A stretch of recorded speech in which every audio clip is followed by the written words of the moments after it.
It's now time for the World Brief and, of course, a review of some of the headlines of today's newspapers from all around the world. In today's World Brief, we're going to take a look at what Christmas Day has looked like around the world. We begin in Syria, where for the first time in 14 years, Christmas has returned to Al-Qunia. This is in Syria's northwestern countryside.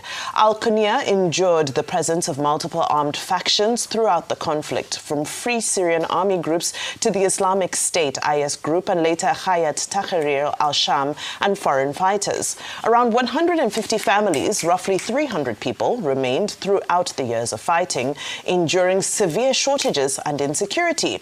However, since political changes earlier this year, residents have begun returning steadily. The Syrian Arab news agency, Sana, now under the control of President Ahmed al-Sharaa, has published weeks of content showing throngs of jubilant Christians in the country enjoying Christmas tree lightings, holiday markets and other celebrations. A nod to the White House intervention that after their intervention, that Sharaa will respect religious tolerance, a move to rebrand himself as an inclusive leader.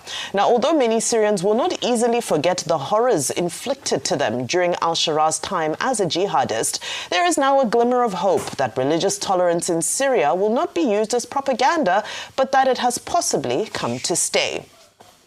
Now to the United States, where NORAD, the North American Aerospace Defense Command, kicked off its 70-year tradition of tracking Santa Claus on Christmas Eve. And this time, U.S. President Donald Trump joined in. He and First Lady Melania Trump took calls from multiple children. Now, things did get a little bit awkward when he decided to discuss election results with one of the children who called. Let's take a listen. We track Santa all over the world. We want to make sure that Santa is being good. Santa's a very good person. We want to make sure that he's not infiltrated, that we're not infiltrating into our country a bad Santa. So we found out that Santa is good. Santa loves you. Santa loves Oklahoma like I do. You know, Oklahoma was very good to me in the election, so I love Oklahoma. Apparently, Santa loves Oklahoma and we don't want him to get infiltrated. Well, every year, NORAD tracks Santa as he circles the globe. I did this last night, by the way. And they do so with volunteers who help to answer calls and provide updates to children on Santa's exact location. The tradition started back in 1955, and it actually started by a mistake. It was after a misprint in a department store led a young child to call a Colorado military command center to ask for Santa's location. Well, Donald Trump and Melania also called the American troops yesterday to wish them a Merry Christmas and to thank them for their service. Now, from a very visible president to one who has not been publicly cited since mid-November. The First Lady of Cameroon, Chantal Biya, has continued her tradition of being the face of Christmas celebrations in her country following her 92-year-old husband's controversial re-election in October.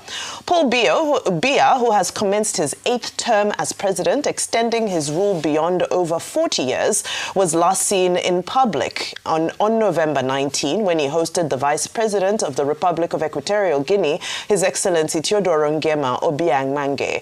However, through Dame Chantal Biya's foundation, she has decided to step in to fill in the gap and spread Christmas cheer to young people at Le Cossinel school complex in the nation's capital, Douala. We wonder whether Cameroonians are looking for their president during this festive period. Let's move to East Africa now, to the Pearl of Africa, Uganda, where the countdown to the January 15 presidential election has left little room for festive cheer as campaigns continue to dominate the national mood. Now, whilst popular musician and opposition leader Robert Chagulanyi, better known as Bobby Wine, celebrated a victory as he was allowed to campaign freely in the Kalangala district for the first time in 5 years without any arrest or incident of intimidation. And when you see the video, you'll see that he was dressed in an armored, in a bulletproof vest and a helmet. However, this is a bittersweet victory for opposition, as the political doyen Kizza Besigye will be spending his 3rd Christmas in prison since he began his 20-year run-in with the NRM government. He's currently facing treason charges and has spent over a year in Luzira prison. Last year, he was denied a family visit in prison on Christmas Day.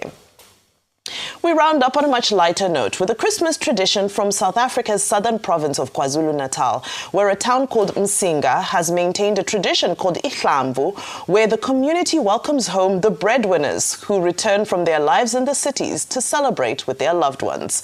The celebration acknowledges how those in African cities are still the lifeline for many countryside dwellers across the continent. The breadwinners parade the streets wearing matching brand new clothes as their families celebrate them.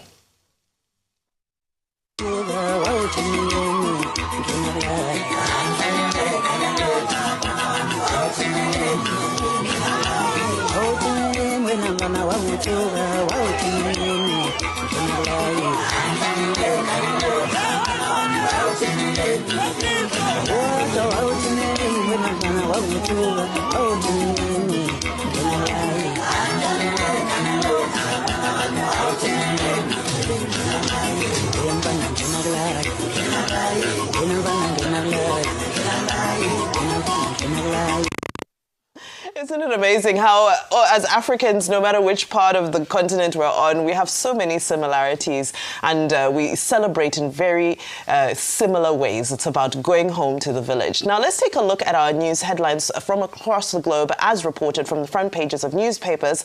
This day, of course, is where we begin, and it leads with reports that President Bola Tinubu has reaffirmed his administration's commitment to national security, unity and religious freedom, stressing that no Nigerian should face discrimination based on faith, ethnicity, or belief. He also called for stronger collaboration with religious leaders to promote peaceful coexistence and urged citizens to travel safely during the holiday season. Of course, we already unpacked this in great detail at the beginning of the show, but you know, the detail about traveling safely, the question is how many people were actually able to travel given the cost of travel. Anyway, let's move over to Punch newspaper, which is also focusing on the message of unity from both President Tinubu and the governors, and of course an echo from the NLC, which rejects unfair taxation. But I want to focus on the Labour Party crisis. Punch newspaper reports that the Labour Party crisis is deepening as the Julius Abure-led NWC has warned Abia Governor Alex Otti, his deputy, and Peter Obi, allies, against holding a parallel national convention, calling it illegal and anti-party. The Abure faction insists that it is the legitimate leadership and will use legal means to stop rival Nenadi Usman Group initiatives ahead of the 2027 elections. This sounds very familiar, doesn't it? It's playing out almost exactly like what we saw transpiring with the PDP. Anyway, let's go to Daily Trust now with this very tragic, horrific incident that took place in Borno State, and that dominates the front page of Daily Trust, where 5 worshippers were killed and 35 others were injured after a suicide bomber detonated explosives at the Gamboru Jumat Mosque in Maiduguri, Borno State. Despite heightened security measures across major cities ahead of the Christmas celebrations, and the report goes into detail about how some of those who were inside the mosque actually saw this individual coming in. They said he was unkempt before the bomb was detonated. So they actually were able to identify the person. But of course, unfortunately, since it was a suicide bomber, that